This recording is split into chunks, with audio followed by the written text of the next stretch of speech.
कशी स्मार्ट सुनबाई आहे. माझ्या आयडिया बघा, फॉलो करा मला. हे बघा, कधी कोणाला सकाळ सकाळ म्हणजे असं आमच्या घरातील कोणालाही शरीराची आग उष्णता जरी झाली तर मी जाते, मस्तपैकी असं जिरं घेते, त्यातील एक पुडी काढते, जाते पातेल्यात पाणी ठेवते, गरम पाण्यात जिरे टाकते, उकळते आणि त्यांना घरातल्यांना उष्णता होत असेल तर प्यायला देते. ही आहे माझी पहिली ट्रिक.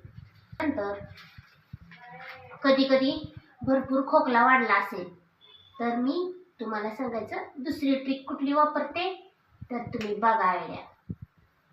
घरातील आपल्या सगळ्यांच्या घरी नॉर्मल दूध तर असतंच.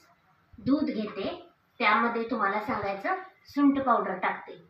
तुम्हाला सांगायचं सुंठ पावडरमुळे आपला खोकला कायमचा बंद होतो.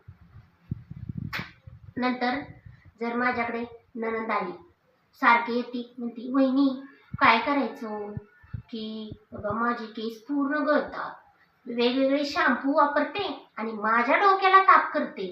मग मी आयडिया लढवते, तिला सारखे कुठले पैसे आणायचे डॉक्टरांकडे न्यायला, त्या केसासाठी कुठले पैसे वेस्ट घालवता.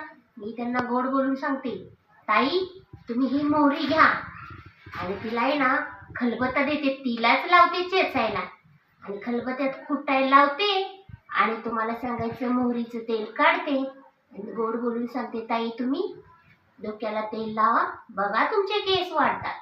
खरंच मोहरीच्या तेलानं भरपूर आपल्या शरीराला म्हणजे हे होतं. त्याच्यानंतर राहिला उपाय, तुम्हाला सांगायचं कधी भरपूर खोकला वगैरे आला तर नॉर्मल खोकला असेल आपल्या लहान बाळांना वगैरे तर सारखे कुठले पैसे घालवायचे. आपल्याला काही तुम्हाला सांगायचं आपण काही टाटा बिरला नाहीये की सारखे उठा की दवाखान्यात पैसे घाला. मी जाते सरळ आणि तुम्हाला सांगायचं खोकल्यासाठी दूध घेते, दुधात तुम्हाला सांगायचं हळद टाकते आणि मस्तपैकी त्याचा काढा बनवते आणि घरी तुम्हाला सांगायचं लवंग वगैरे असं बाकीचं असेल तर पण ते पण टाकायचं, दालचिनी वगैरे. मस्तपैकी खोकल्यासाठी मी ही ट्रिक वापरते आणि सगळ्यांचा खोकलाच गायब करून टाकते. नंतर माणसांना आमच्या घरातल्या खोकलाच कोणाला येत. त्याच्यानंतर मग तुम्हाला सांगायचं कधी कधी तुम्हाला सांगायचं काय करतात, भजे खातात, वडापाव खातात, बाहेरचे फास्ट फूड खातात. मग काय करायचं, त्यांना तुम्हाला सांगायचं जिभेचे इतके चोचले आहेत, त्यांना हेच कळत नाही की बाबांनो ह्यानं वेट वाढतंय की आपल्याला तुम्हाला सांगायचं ॲसिडिटी होते. येतात माझ्याकडे, असं झालं तसं झालं. आता सारखी तर मी यांना डॉक्टरकडे पैसे घालायला मी काही आमदार आहे होय. मला तुम्हाला सांगायचं सगळं बजेट मला मॅनेज करावं लागतं. मग मी त्यावेळेस आयडियाच करते. मी जाते आणि तुम्हाला सांगायचं सोडा घेते आणि मस्तपैकी पाण्यात सोडा कालवते आणि ज्याला तसं होतंय ना त्याला तुम्हाला सांगायचं गटा गटा गटा गटा प्यायला तुम्हाला सांगायचं लावते. बरोबर तुम्हाला सांगायचं माझा हा फॉर्म्युला सगळ्यांच्या पचनी पडतो आणि तुम्हाला सांगायचं अशी ट्रिक्स वापरते आहे ना मी हुशार. त्याच्यानंतर तुम्हाला सांगायचं कधी कधी माझ्या म्हणजे पिल्लूला जर समजा पोटदुखी कधी कधी तुम्हाला सांगायचं होते, भरपूर जर पोट दुखायला लागलं किंवा छाती भरलं तर असं तुम्हाला सांगायचं. मग त्यावेळेस मी कशी आयडिया करते बघा, मी ओवा घेते, तो तुम्हाला सांगायचं थोड्याशा अशा फडक्यात बांधते, तो ओवा गरम करून छातीला डोक्याला वगैरे शेकते.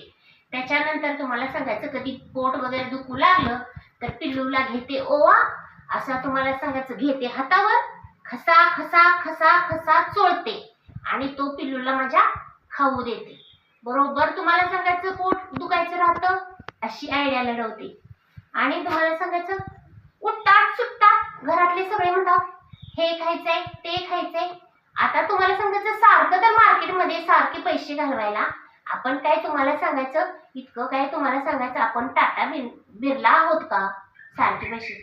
मी जाते तुम्हाला सांगायचं घरातील मस्तपैकी तीळ वगैरे घेते आणि जाते कढईत पटापटा पटापटा भाजते आणि मस्तपैकी तिळाचे लाडू बनवते, तिळात थोडेफार शेंगदाणे घालून मोदक बनवते आणि तुम्हाला सांगायचं भरपूर असे तिळाचे काय काय छान छान छान पदार्थ करून घालते.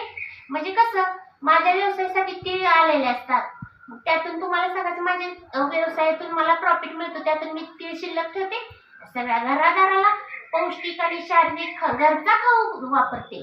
आहे ना मी हुशार? बघा माझ्या अशा तुम्हाला सांगायचं भरपूर सारे आयडियाज वापरा आणि तुमचे पैसे वापरा. का मला हे तुम्हाला ह्यातून सांगायचंय? कसं असतं बघा, सारख्या गोळ्या औषधं घेणं शरीराला चांगलं नसतं. आणि बघा भरपूर सगळ्या गोळ्या वगैरे आपल्याला किडनी प्रॉब्लेम येऊ शकतो, त्यामुळे गोळ्या खाऊ नका असं मला माझ्या तुम्हाला व्हिडिओतून सांगायचं आहे.